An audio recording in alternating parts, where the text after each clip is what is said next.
آج کا لکھنے والا غالب اور میرا نہیں بن سکتا۔ وہ شاعرانہ عظمت اور مقبولیت اس کا مقدر نہیں ہے، اس لیے کہ وہ ایک برے گونگے اندھے معاشرے میں پیدا ہوا ہے۔ کہتے ہیں کہ سگریٹ کے دوسرے سر پر جو راکھ ہوتی ہے دراصل وہ پینے والے کی ہوتی ہے۔ جو چیز مسرت بخش نہیں ہو سکتی وہ حسین نہیں ہو سکتی۔ غصہ جتنا کم ہوگا اس کی جگہ اداسی لیتی جائے گی۔ ہر حسین چیز انسان کے دل میں اپنی وقعت پیدا کر دیتی ہے، خواہ انسان غیر تربیت یافتہ کیوں نہ ہو۔ اچھے استاذ کے اندر ایک بچہ بیٹھا ہوتا ہے جو ہاتھ اٹھا اٹھا کر اور سر ہلا ہلا کر بتاتا جاتا ہے کہ بات سمجھ میں آئی کہ نہیں۔ شاعری کا اعلیٰ ترین فرض انسان کو بہتر بنانا ہے۔ قوموں کو جنگیں تباہ ہی نہیں کرتے، قومیں اس وقت تباہ ہوتی ہے جب جنگ کے مقاصد بدل جاتے ہیں۔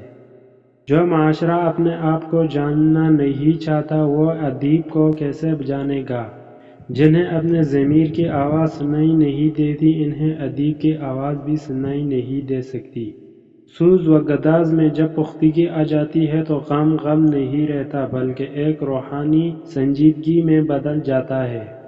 ادب کے بہترین تعریف تنقید حیات ہے۔ ادب کو ہماری زندگی پر تبصرہ کرنا چاہیے۔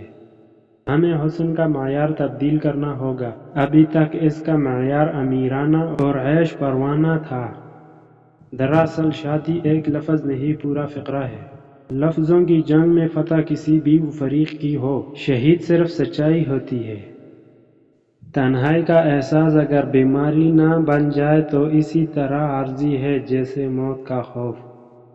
ادب انقلاب نہیں لاتا بلکہ انقلاب کے لیے ذہن کو بیدار کرتا ہے۔ غزل ہماری ساری شاعری نہیں ہے مگر ہماری شاعری کا عطر ضرور ہے۔ غم کا بھی ایک تربیہ پہلو ہوتا ہے اور نشاط کا بھی ایک علمیہ پہلو ہوتا ہے۔ تاج محل اسی باورچی کے زمانے میں تیار ہو سکتا تھا جو ایک سنچے سے 60 کھانے تیار کر سکتا تھا۔ قدیمی سماج میں افسانہ ہوتا تھا، افسانہ نگار نہیں ہوتے تھے۔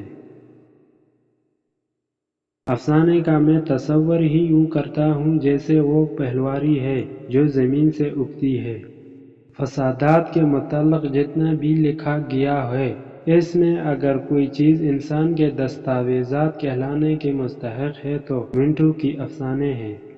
قوم اور قومی زندگی مٹ رہی ہے اور ہم ہیں کہ ہندی ہندی اور اردو اردو کہیں جا رہے ہیں۔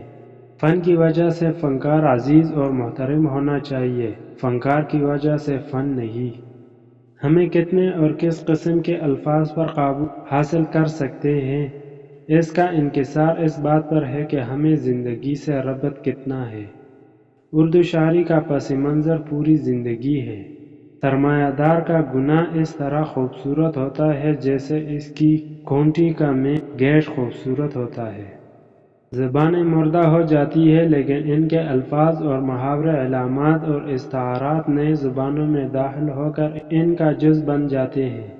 زمانے کی قسم آج کا لکھنے والا خسارے میں ہے اور بے شک ادب کی نجات اسی خسارے میں ہے۔ یہ خسارہ ہماری ادبی روایات کی مقدس امانت ہے۔ اگر اطاعت پر ضبط نفس کا احتساب جاری نہ رہے تو خودی کا متلاشی خطرناک راستوں پر جا سکتا ہے۔